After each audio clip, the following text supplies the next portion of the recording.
4946페이지 동그라미 안에 3번 히스기야가 긍휼을 입는 내용이 38장에서 39장까지 이사야. 근데 복음서에도 보면 예수님이 오셨을 때 가장 학대를 당하게 해요. 하나님이 유대 백성들을, 이스라엘 백성들을 엄청 로마에 의해서 학대를 당하도록, 그리고 로마로부터 권력을 대행받은 이제 헤롯을 비롯해서 그 당시에 이제 권력층들, 장로라든가 또 뭐 바리새인들이라든가 이런 자들로 인해서 백성들이 얼마나 늑탈을 당하고 학대를 당하는지 모릅니다. 근데 그런 자들에게 예수님이 이제 오셔서 위로를 하시는 거예요. 그게 이제 산상수훈에 나타나죠. 그런 자들을 대해서 하는 얘기입니다. 그러니까 히스기야도 하나님께서 극한적으로 아수르 왕 사네림에게 당하게 하신 다음 위로를 해주는 겁니다. 그래야 이제 감동을 받고 깨닫게 되고 더 이제 인격적으로, 신앙적 인격적으로 높아지고, 자녀들도 그러잖아요. 자녀들도 그대로 내버려 두면 위로가 필요 없습니다. 그냥 내버려 두고 위로하면 더 아기가 못되져 갑니다. 잘못했을 때 따끔하게 혼내고 책망하고 때린 다음 위로를 하면 훨씬 더 애가 빨리빨리 성숙을 하죠. 근데 요즘 아이들은 배를 안 맞고 자라나는 거예요. 무조건 좋은 건 아니에요. 잘못했을 때 혼도 나야 되고, 야무지게 책망도 들어야 되고, 매도 맞아야 되고, 그리고 나서 이제 반드시 그러고 나서는 책망으로 끝내면 안 돼요. 또 채찍으로 끝내면 안 되고, 그렇게 한 만큼 더 그걸 씻어내리고 싸맬 수 있는 위로가 필요합니다. 하나님이 꼭 그렇게 하잖아요. 하나님의 위로는 반드시 옵니다. 반드시. 위로 없이 하나님께서 징계하는 법이 없습니다. 징계한 다음에는 반드시 위로를 하시는 거예요. 그게 하나님의 방법이에요. 하나님이 우리를 키워가시는 방법. 그렇지, 우리도 자녀들을 기르는 것도 마찬가지죠. 그러니까 성경 잘 알면 자녀 양육법도 나온다니까. 엄마들은 좀 이런 공부하고 나서 기독교 자녀 양육법, 뭐 양육학이라든가 뭐 이런 거 하나 책 써내면 인기죠. 내가 이거 해드릴 테니까 한번 시작해봐요, 누가. 내가 잘 지도해드릴 테니까. 진짜예요. 38장 1절로 8절에 보면 병든 히스기야에게 수환연장의 징조를 보여줍니다. 히스기야가 얼마나 정말 속이 아프고 여렸으면 병이 다 낫겠습니까? 병이 나서 죽을 병이 들었어요. 히스기야가 죽을 병이. 그런데 하나님께서 히스기야의 병을 연장해 줍니다. 근데 이것도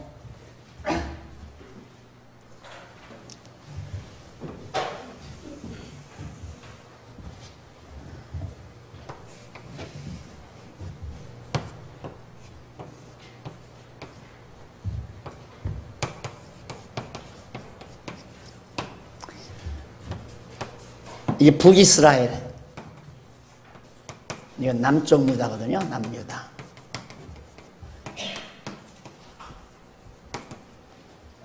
이거 다윗이고 모세, 아브라함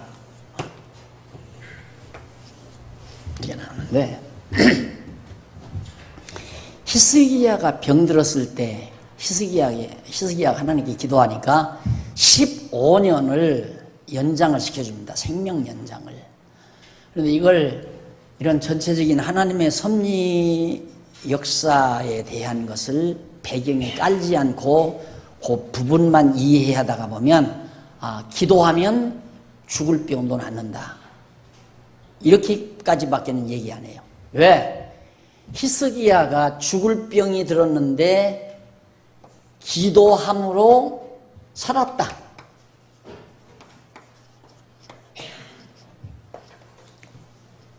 기도함으로 치료 나았다.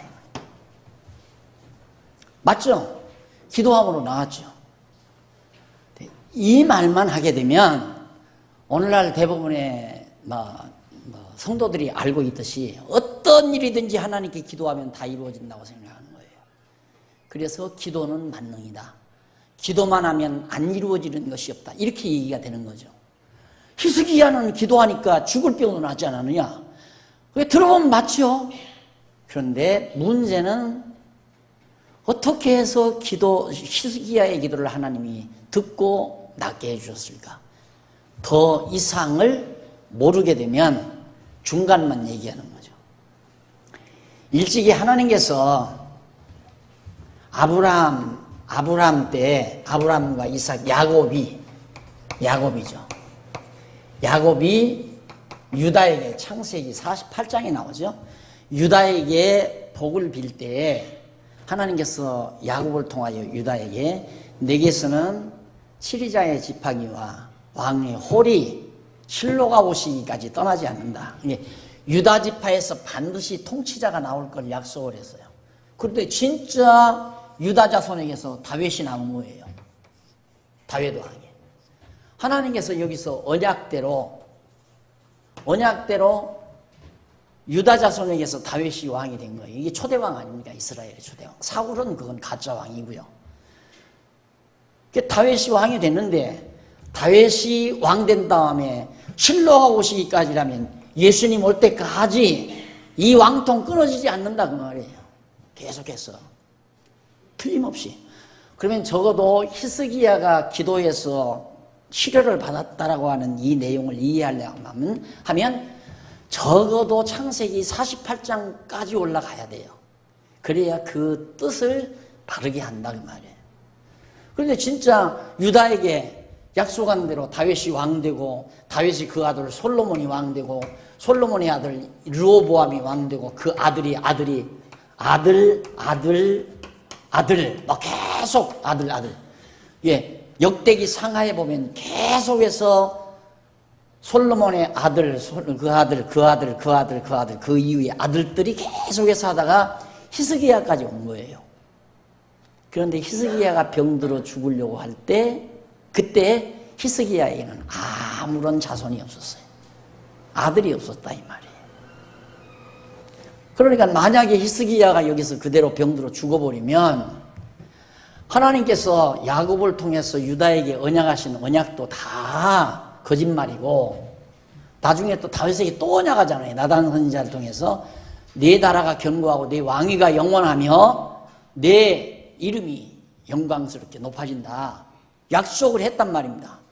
그럼 만약에 다윗이 계속해서 여기까지는 왔지만 히스기야가 그대로 아들 없이 죽어버린다면 다윗에게 이 한 언약도 유다에게 한 언약도 전부 다 공수표예요. 거짓말이 된다 이 말이에요. 그러니까 히스기야가 여호와여 하고 엎드린 거예요. 여호와라는 말은 언약대로 이루시는 분이요 그 말이에요. 언약대로 이루시는 분이요. 내가 이대로 죽으면 하나님이 어떻게 됩니까? 그러니까 하나님의 여호와의 이름을 위하여 나를 살려주십시오 그 말이에요. 이 문제는 여호와의 이름 때문에 여호와 언약대로 이루시는 여호와의 이름이 영예롭게 되려면 언약대로 히스기야가 죽으면 안 되죠. 아들이 나야죠. 그래서 하나님께서 히스기야의 기도를 그래서 들어주신 거예요. 그래가지고 15년 연장을 했는데 히스기야가 1, 2년 있다가 아이를 갖게 됐죠. 그게 므낫세예요. 히스기야가 죽을 때 므낫세가 나이가 12살이었습니다. 그래서 아들이 계속해서 있게 됐습니다. 그러다 보니까 유다에게 한 언약도 이루어지고 다윗에게 한 언약도 이루어지고 그래서 하나님은 과연 여호와이시구나. 근데 우리는 성경을 볼 때 야, 히스기야는 기도하니까 정말 죽을 병이 나구나. 여기에 관심이 몰려가니까 그 다음 이제 다른 건 안 보이는 거예요. 그러니까 그 내용을 통해서 보십시오. 히스기야는 기도하니까 병이 나았지 않습니까? 기도하면 안 되는 일이 없습니다. 왜 기도 안 합니까? 열심히 기도하십시오. 이게 이제 교훈이죠. 그런데 성경은 히스기야의 기도를 들어서 아들을 낳게, 죽을 병이 낫게 한 이유는 하나님이 여호와 되심을 깨달아 알게 하기 위한 하나의 계시 방법이에요. 그러니까 이런 사건을 통해서 하나님이 여호와시라는 것을 깨달아 알게 해야죠. 그래서 성도들이 하나님을 여호와로 알고 경외하며 섬기는 그 진리를 배워나가도록 가르치는 것. 그게 바로 히스기야 사건입니다. 그렇게 하나님은 히스기야에게 위로를 하는 거죠. 위로란 하나님의 언약대로 이루어주는 게 위로입니다. 하나님이 우리 절대 버리지 아니하고 하나님은 우리 영원전부터 당신의 백성으로 삼아주셨기 때문에 우리 버리지 않고 하나님의 백성으로 보호하시고 지켜주시는 것 이상 더 이상 큰 위로가 없죠. 가장 큰 위로죠. 그래서 바로 히스기야의 생명이 15년 연장받는 사건이 이제 거기 소개되고요. 그 다음 넘어가서 38장 9절로 20절을 보면 히스기야 왕이 병이 나을 때 기록한 글이 바로 거기에 소개가 됩니다. 유다 왕 히스기야가 병들었다가 그 병이 나을 때 기록한 글이 이러하니라. 내가 말하기를 히스기야가 말하기를 내가 중년의 음부의 문에 들어가고 연연을 빼앗기게 되리라 하였도다. 나 이제 젊어서 죽겠구나 그렇게 생각했는데 내가 또 말하기를 내가 다시는 여호와를 배웁지 못하리니 생존 세계에서 다시는 여호와를 배웁지 못하겠고 내가 세상 거민 중에서 한 사람도 다시 보지 못하리라 하였다. 이제 나는 죽는구나. 살아있어서 여호와를 배울 수는 없구나 하고 생각했다. 나의 거처는 목자의 장막을 거듭같이 나를 떠나 옮겼고 내가 내 생명을 맡기울 직공이 생명을 맡기를 직공이 배를 걷어 마름같이 말기를 생명을 말아 이렇게 둘둘 말기를 직공이 배를 걷어 마름같이 하였도다. 주께서 나를 틀에서 끊으시리니 나의 명이 조석간에 마치리이다. 나 곧 이제 죽을 겁니다. 이렇게 이미 하나님 앞에서 기도를 했다는 거죠. 그런데 그 뒤에 끝부분만 조금 17절로 20절 한번 보십시다. 17절로 20절에 보면 보옵소서 내게 큰 고통을 더하신 것은 내게 평안을 주려 하심이라. 얼마나 내게 고통을 주신 이유는 이렇게 죽을 병이 들게 하신 이유는 내게 평안을 주려고 그렇게 하셨습니다. 그 말이에요. 얼마나 자 이때 아수르 사내림이 와서 얼마나 괴롭혔습니까? 괴롭혔는데 그러자 히스기야가 병들어 죽게 됐는데 하나님이 기도함으로 낫게 해줬잖아요. 그때야 여호와 하나님이 나를 버리지 않는구나. 거기에 평안이 오는 거예요. 우리의 평안이라는 것은 확신에서 와요. 여호와 하나님이 나를 버리지 않는다. 나를 지금도 보호하고 지키고 계시다. 그거 없이는 평안함이 없어요. 어떻게 돈벌이가 좀 잘 되면 평안하다가 돈벌이가 좀 줄어들면 불안해지고 또 벌어놔도 또 불안해요. 이거 망할까 봐서. 참 사람들 참 이상하죠. 평안하려고 돈을 벌잖아요. 돈 벌어서 싸놔요. 싸놓고는 또 불안해. 왜? 이거 망할까 봐서. 날려나갈까 봐. 절대 평안함이 없어요. 어느 그 무엇으로도 평안함이 없어요. 오직 진정한 참 평안은 여호와 하나님이 나를 버리지 않고 계시다는 확신. 이것이 얼마나 평안해 계세요. 병들어서 이제 죽어서 다 끝나는 줄 알았는데 아수르가 또 이렇게 얼마나 고통스러웠어요. 그런데 하나님이 여전히 자기 기도를 들어주시고 자기 대를 이어 이 나라가 계속해서 다윗 왕통이 이어질 것이 확신이 되니까 하고 편안함이 찾아오는 거죠. 여호와 하나님에 대한 확신 없으면 평안함이 없습니다. 여러분들이 성경 공부를 하다 보면 집에서 근심 걱정하던 것도 자꾸 사라져 가잖아요. 기억나니까 그래요. 여호와 하나님이 기억이 나니까. 그러니까 항상 여러분 강의 들어가도 하나님은 여호와십니다. 하나님은 언약대로 이렇게 이루어졌습니다. 누가 또 그러고 하더라고요. 박 목사는 뭐 성경 가르치면 맨날 언약하시고 이루시고 언약하시고 이루시고 뭐 여호와고 뭐 그 얘기밖에 하는 일이 없대. 그럼 그 일밖에 하는 일이 뭐가 있어요? 할 얘기가. 성경이 전부 그 얘기뿐인데 하나님은 여호와시다 이것뿐인데 에스겔 선지자가 별하별 얘기 다 해도 하나님은 여호와신 줄 알게 하려고 한 거다 이 말이에요. 마찬가지 성경 얘기 어떤 내용도 다 하나님은 언약대로 이루신 여호와이신 줄을 알게 하려고. 히스기야가 병들었다가 기도해서 낫게 하는 것도 하나님은 언약대로 이루시는 분임을 알게 하려고. 히스기야 불쌍해서 기도하니까 들어준 거 아니에요. 그런 식으로 생각하면 성경 안 보이죠. 예? 그렇다면 뭐 불교의 불공이나 똑같더라고. 예? 불교 저 절간에 가서 불공하고 연불하고 하는 거 다 인간 소원하려는 거 아니에요. 소원대로 소원 성취 비는 거 아니에요. 그거나 기독교 기도나 뭐가 다름이 있어요? 똑같지 그렇게 된다면. 달라요.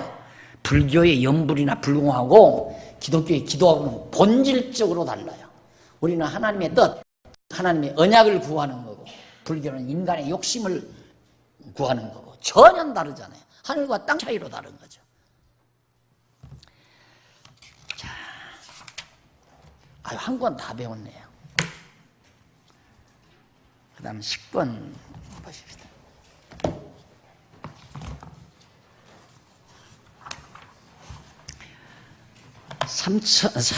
4953페이지 펴보시면 38장 1절로 22절 나옵니다. 히스기야 형체의 치료 방법과 그 징조에 대해서 예언을 하죠. 이 히스기야의 병이 다 낫는다 이 말이에요. 그리고 1절로 8절은 39장 1절로 8절은 유다의 소유와 자손이 바벨론으로 옮겨질 것. 근데 자, 여기도 보세요. 하나님께서 히스기야에게 위로를 해놓고는 그리고는 또 알려주기를 이스라엘 앞으로 남쪽 유다 자손이 바벨론으로 다 옮겨간다. 미리 알려주잖아요. 자, 여기서 이제 예언이죠, 예언.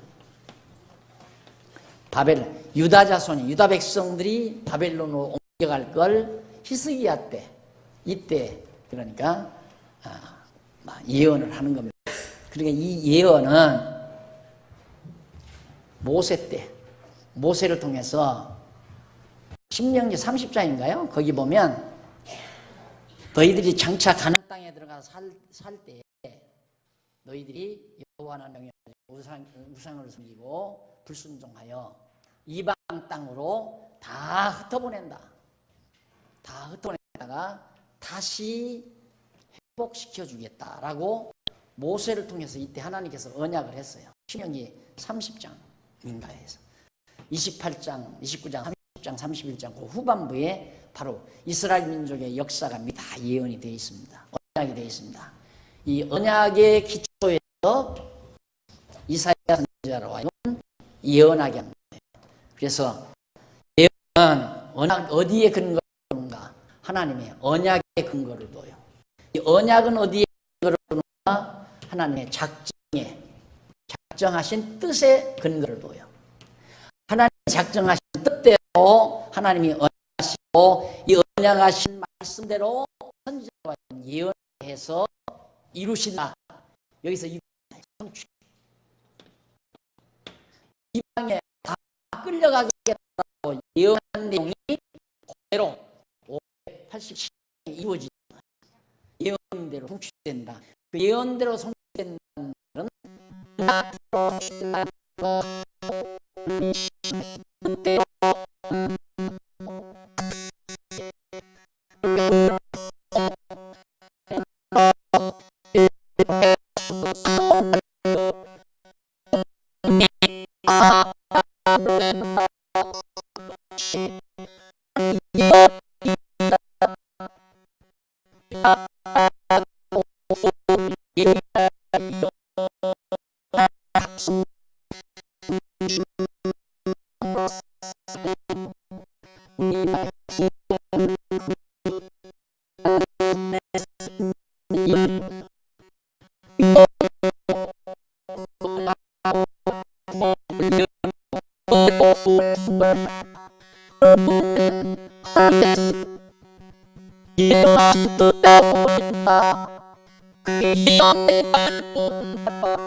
그럼 뭐예요? 성경 다 거짓말이란 얘기예요? 예정론이에요. 예정. 하나님이 다 예정한 대로 구원해 줄 걸 언약하시고 언약대로 구원해 줄 걸 예언해서 예언대로 다 이루어 준다 이 말이에요. 하나님은 전부 당신 계획대로 작정하신 뜻대로 그걸 로고스라고 하잖아요. 이걸 로고스라고 말하는 로고스. 태초에 말씀이 계시니라 하는 말은 로고스가 계시다 이 말. 태초에 하나님의 장정하신 뜻대로 만사가 되진다. 자, 이렇게 공부 다 이렇게 했으면 잊어버리지 말고 늘 기억하고 살아야죠. 그러면 쓸데없는 공상을 안 하잖아요. 쓸데없는 공상 할 필요 없잖아요. 네? 욕심 부릴 필요, 욕심을 안 부려야 되겠다라고 아니라, 안 부려야 되겠다라고 하는 게 아니라, 욕심이 필요 없는 거구나. 이걸 깨달아야 돼요. 내 욕심 부려봤댔자 말짱 헛거로구나. 필요 없는 걸 하고 싶은 사람이 누가 있어요? 필요 없는 걸 하고 싶은 사람이. 안 그래요? 여러분 지금 나가서 꽃갱이 들고 마당 피피 파십시오. 아무 목적도 없이 팔아요. 그야. 팔 필요가 없는데 자꾸 팔아고 하니까 누가 그걸 하고 싶겠어요? 똑같은 거예요. 걱정하지 말아라. 염려하지 말아라. 걱정하지 말고 염려하지 말아야 그렇구나. 그래야 마음이 편안하니까 이렇게 우리는 접근하잖아요. 그게 아니라 하나님의 말씀을 깨닫고 보면 내가 쓸데없이 걱정하고 근심해봤댔자 말짱 다 헛거로구나. 어차피 모든 만사는 하나님의 작정하신 뜻대로 이루어져 가는 걸. 작정하신 뜻대로 예수님 왔잖아요. 예정대로 오셨다고 그랬잖아요. 말씀대로 죽으시고 말씀대로 또 부활하시고 성경에 이 예정 작정하신 뜻대로 죽으시고 작정하신 뜻대로 부활하셨다 이 말이에요. 다 정하신 뜻대로 이루어지는 거예요. 그것이 믿어져야 마음이 평안해진다. 그게 어린아이와 같은 심정이 되는 거예요. 하나님 앞에서. 내가 그냥 밤새워 계획하고 그냥 근심 걱정한다고 해서 뭐가 문제가 해결이 되고 내가 능력을 어떻게 길러야 뭔 문제가 풀려나가는 게 아니라 하나님이 정하신 뜻대로 다 이루어간다 이 말이에요. 자, 여기도 이미 모세 때에 그렇게 언약한 대로 다 이제 이방 바벨론으로 다 너들 끌려 옮겨가겠다. 이방 나라로. 근데 그대로 587년에 됐잖아요. 그 얘기예요.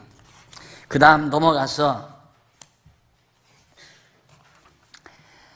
자, 우리 지금 4958페이지 중간에 보면 이제 여기서는 지금까지 앞에서 살펴본 내용을 종합적으로 한번 정리하고 넘어갈 필요가 있습니다. 왜? 상당히 분량이 많으니까. 우선 34장에서 39장 여기는 바로 오늘 배운 거죠. 하나님께서 이사야 선지자로 이방 대적을 보수해 주신다는 언약을 예언하도록 섭리하신 내용이라는 거 배웠죠. 그 다음 그것이 제일 밑에 보세요.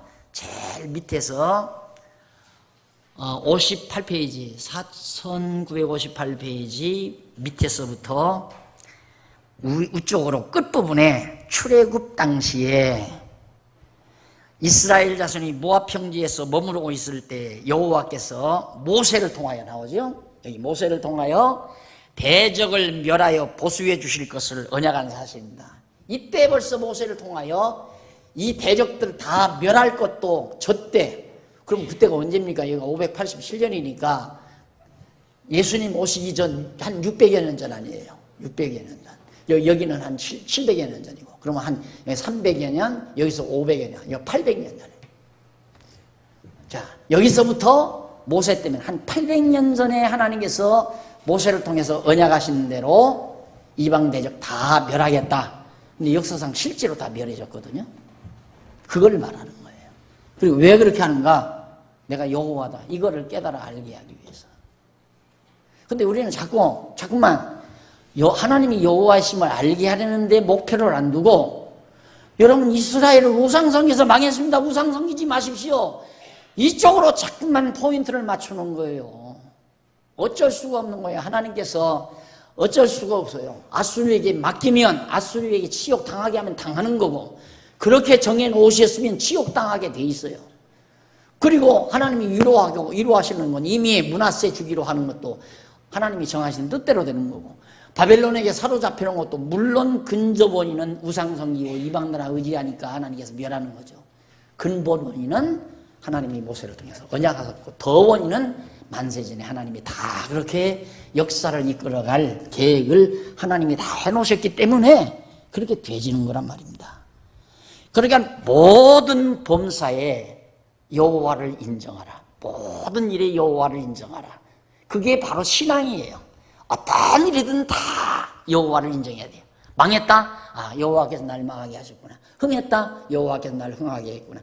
교회가 어렵다? 아, 여호와께서 어렵게 하시는구나. 교회가 흥한다? 아, 여호와께서 흥하게 하시는구나. 내가 병들었다? 여호와께서 병들게 하셨구나.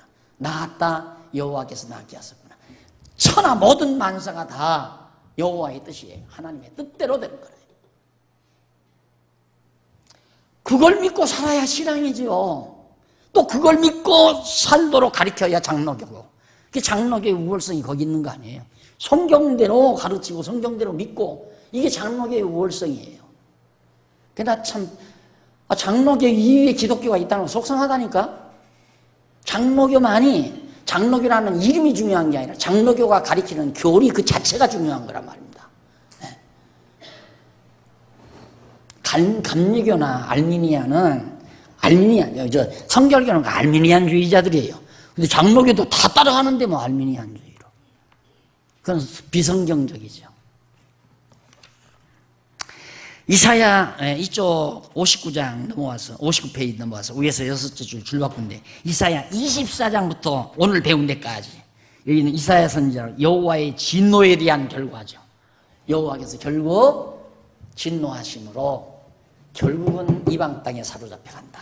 거기까지 하는 내용이라는 거. 이것도 역시 다 모세를 통해서 28장에서부터 신명기 28장부터 32장까지 나오는 내용입니다. 그 다음 이사야 전체 지금까지 공부한 전반부죠. 1장에 39장까지 밑에서 7째 줄바꾼 데 나와요. 이사야 선지자로 유다 백성에게 진노로 때리실 것. 지금까지는 1장에서부터 39장까지는 때리신다. 진노. 하나님께서 유다 백성, 이스라엘 백성들을 때리신다. 자, 때리셨으면 아까 뭐라고 그랬어요? 때리고 끝나지 말아라. 자녀들 가르칠 때도 절대 책망하고 끝나지 말아라. 40장부터 66장이죠? 이사야가 뭐겠어요? 반드시 위로해줘라, 싸매줘라. 하나님이 바로 그거예요. 40장부터 66장까지는 여호와에게 싸매주세요. 왜? 이것도 역시 마찬가지예요. 다 하나님께서 작정하신 뜻대로 모세를 통해서 언약에서 그 언약대로 예언하게 하고 예언대로 때리셨다가 싸매신다. 이사야에서 더 공부할 게 없는데 따지고. 그래도 대충 살피며 가야죠. 자, 넘어가십시다.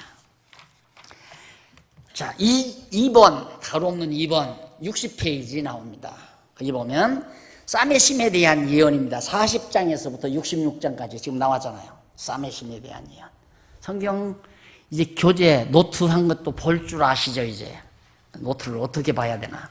그래서 가로 있는가 없는가, 가로 있는 건 있는 것, 한쪽 가로는 한쪽 가로대로 이해를 해야 되고, 양쪽 가로는 양쪽 가로대로 이해해야 되고, 가로 없는 것, 절, 장, 권, 편 이런 식으로, 편, 권 이런 식으로 이해를 해서 제일 깊은 건, 성경의 제일 깊은 뜻은 권의 제목에 달려 있습니다. 알았습니까? 권의 제목이 성경의 최고의 깊은 뜻이에요. 그 다음 깊은 뜻은 편의 제목, 그 다음 깊은 뜻은 장의 제목, 그 다음 깊은 뜻은 절, 가로 없는 것, 한쪽 가로, 양쪽 가로, 동그라미 안에 있는 것이 가장 옅은 뜻이에요. 아주 지엽적인 뜻이에요. 나무로 말하자면 작은 가지라 이 말입니다. 권은 큰 가지고요. 그래서 성경은 그렇게 어렵고 정말 복잡한 것이 아니다라고 여러분들 이해를 하시면 됩니다. 넘어가서 한쪽 가로 1번 유다 회복과 보수. 쌈의 신랑이니까 회복해주고 원수 갚아줘야 되겠다. 앞에서도 했지만은 그건 부분적으로 한 얘기고, 여기서는 적극적으로 이제 하나님께서 유다 백성을 여기에 살리를 예언하는 거예요. 이 예언도 여기서 이사야 선지자가 히스기야 왕 때 이사야 선지자가 예언하지만 그 예언은 모세를 통해서 언약하신 언약의 근거에 있고, 이 언약은 영원하신 때 하나님께서 작정하신 뜻에 근거해서 언약하게 모세로 언약하게 하시고, 그 언약의 근거에서 선지자 이사야로 예언하게 해서 그 예언대로 결국 70년 후에 포로 생활 70년 후에 다시 이스라엘 백성들을 회복해 주신다. 그리고 원수 갚아주겠다. 그때 원수 갚는 건 바벨론 멸망시키는 거예요. 그래서 40장에서 44장 양쪽 가로 1번 유다 백성 회복. 자, 여기서 우리는 유다 백성들이 이제 막 회복된다. 야, 좋겠다. 벌써 끝난 거예요. 성장이 확 맥혀요. 그렇게 생각하면. 회복해 줬으면 와, 진짜 여호와 하나님 능력 대단하시다. 이렇게 나와야죠. 그렇잖아요. 근데 회복됐다. 야, 좋겠다. 나는 언제나 회복해 줄라나. 이제 그렇게 되니까 성장이 안 보이나요? 캄캄하니 안 보이는 거예요. 하나님이 망하게 하시고 흥하게 하시는 이유가 여호와 하나님 알게 하려고 망하게 하고 흥하게 하는 건데, 우리는 망했다가 흥하면 야 좋다. 야, 너 나 무시했지? 나 돈 좀 벌었다? 무시하지 마. 이렇게 살아라고 그러는 거 아니에요. 꼴불견이죠. 그래. 망했다가 좀 흥하고 나면 또 해죽대고 돌아다니면서 돈풀이나 있으면 참 꼴불견이에요. 그게. 돈 없어가지고 또 처진 것도 꼴불견이고, 그보다도 더 꼴불견은 돈 좀 있으면 해죽대는 게 더 꼴불견이고. 하나님 앞에서는 늘 겸손한 자세가 참 좋은 겁니다. 그게 참 지혜로운 자예요. 돈이 있든 없든, 가난하게 되든 부유하게 되든 사람이 변함이 없어야 돼요. 왜? 하나님 앞에서 사는 분이니까. 그 다음에 회복 선언을 명하시는 내용이 40절. 복역의 때가 끝나고 여호와의 영광이 나타남을 예언합니다. 이제 복역의 때, 복역이 뭡니까? 형무소살이 한다 이 말이에요. 형무소 복역한다. 이 70년 바벨론 포로 생활이 복역의 때가 끝났다. 왜? 요때는 예레미야 선지자를 통해서, 예레미야 이제 앞으로 배워갈 이사야 끝나고 바로 예레미야서 공부할 거 아니에요. 예레미야 선지자를 통해서 이때 예언하는 거거든요. 예언, 그때는 정확하게 기간을 얘기해요. 70년 만에 돌아온다. 바벨론에 포로 가서 70년 만에 돌아온다. 70년이라는 게 딱 숫자가 확인이 돼버려요. 복역의 때가 70년이 끝나는 때를 말하는 거예요. 그때 여호와의 영광이 드러난다. 생각해 보십시오. 바벨론이 파사에 의해서 멸망당하고 페르사 파사 왕 고레스 왕이 유다 백성은 다 다시 돌아가서 너희 나라로 돌아가서 너희 신전을 짓고 너희 신에게 제사하라. 칙령 아닙니까? 고레스 칙령. 하나님의 영광이 드러나는 거예요. 이런 일이 세상에 어떻게 있을 수 있어요? 그게 여호와 하나님이 하시는 일이에요. 바로 그 부분을 얘기하는 겁니다. 그 다음 40장 6절로 11절,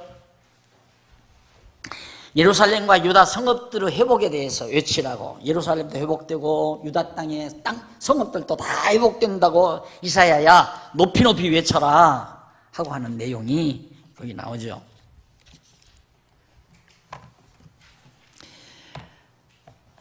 거기 이제 그 6절 이하에 보면 모든 육체라는 말이 나와요. 모든 육체라고 하는 말이 나오는데, 이쪽 68페이지 히브리어 제일 먼저 나오는 거 있죠, 앞부분에. 이는 그 모든 사람, 모든 육체라는 말은 그 모든 사람이라는 말입니다. 칼, 모든이라는 뜻이죠. 바사르. 하는 정관사고 바사르가 사람이고, 예. 칼, 바사르. 이게 모든 인간들, 사람. 예, 40장 12절로 17절 여호와 앞에 열방이 아무것도 아니라는 것을 증언합니다. 자, 열방 바벨론 얼마나 강대합니까? 바벨론 황금벌이었어요. 정말 강대한 제국이었죠. 무시무시한 강대한 세력. 느부갓네살은 최고 아닙니까? 이미 사형당했나요? 이라크 왕 후세인 사형당했어요? 사형당한 후세인이 자기가 존경하는 인물 느부갓네살. 후세인의 집무실에는 항상 느부갓네살의 초상화가 그려 있었대요. 그만큼 그 시대만큼 이라크, 이게 바벨론이거든요. 이라크를 강대한 나라로 만들겠다. 그것이 이제 후세인의 국시였는데 만들기는 뭐가 만들어요? 죽어버렸잖아요. 사형당했잖아요. 그만큼 무서운 제국이었는데 그 하나님 앞에는 아무것도 아니다. 이거 깨닫게 하려고. 하나님이 멸망시켜버리니까. 40장 18절로 26절 여호와는 비길 자 없이 위대하시다는 사자의 말을 전하는.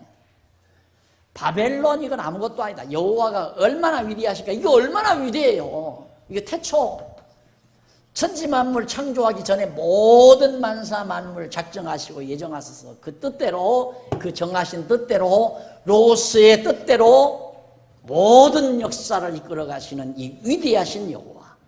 바벨론하고는 비교가 안 된다 이 말이죠. 그런 하나님이 나를 붙들고 계시다는 사실을 해야, 사실이 믿어져야 어떠한 경우도 흔들리지 않는다니까요.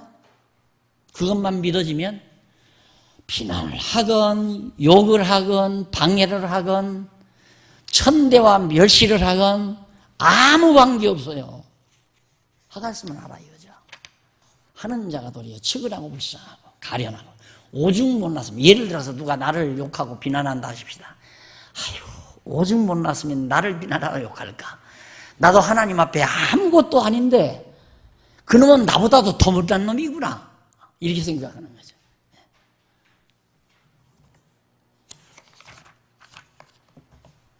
40장 27절로 31절 낙심하는 백성에게 피곤치 않도록 하실 것을 언약합니다. 하나님께서 내가 너희들 낙심하지만은 이제 쌈에 실려니까 걱정하지 말라. 내가 너희들 절대 피곤하지 않게, 이것들 겁내지 말아라. 이거 아무것도 아니다. 내가 하나님이 얼마나 위대한지 아느냐. 이거 전부 위로하는 쌈에 실는 내용 아니에요? 그래서 반드시 자녀들 교육에서 자녀들 또 선생님이 학생들을 책망하고 때렸으면 그에 상응하는 위로가, 싸매심이 반드시 있어야 된다. 야, 내가 너를 얼마나 사랑하고 아끼는 줄 아느냐.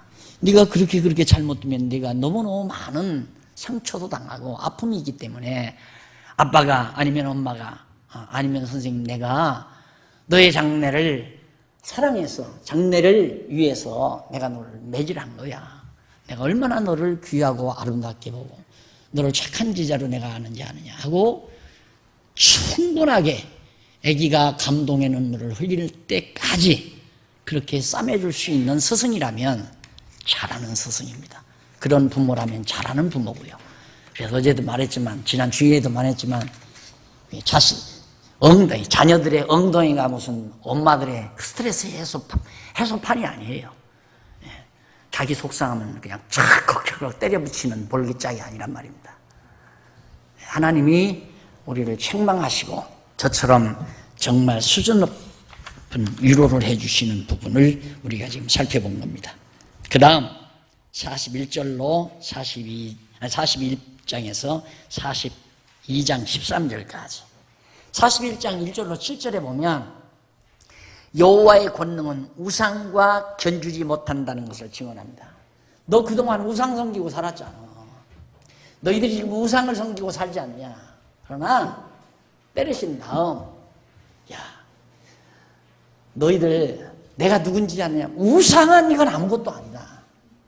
내가 우상 그거 아무것도 아니야. 내가 잘해줄 거니까, 너희들 위로해 줄 거니까 하면서 대적을 쳐서 멸할 것.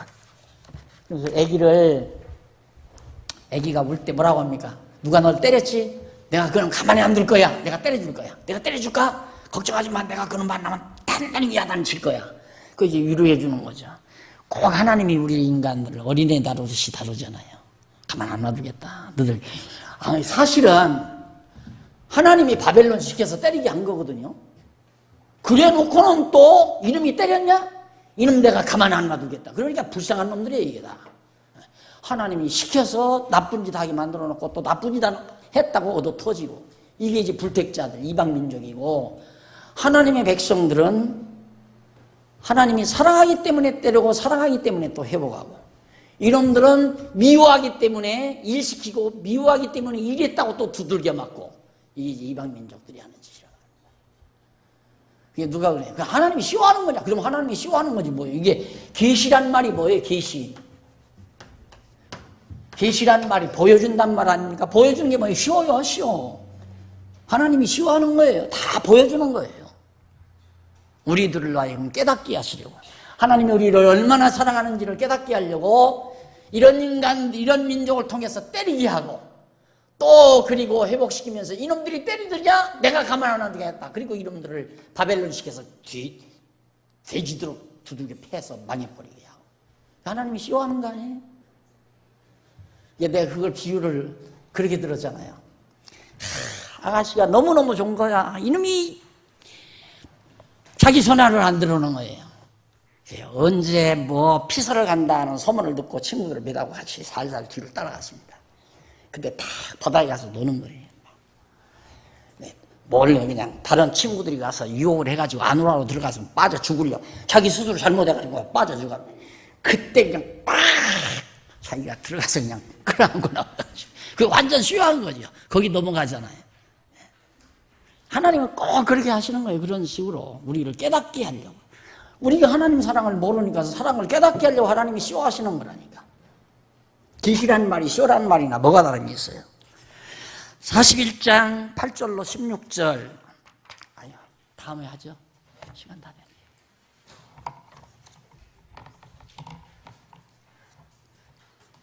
됐네. 기도하십시다.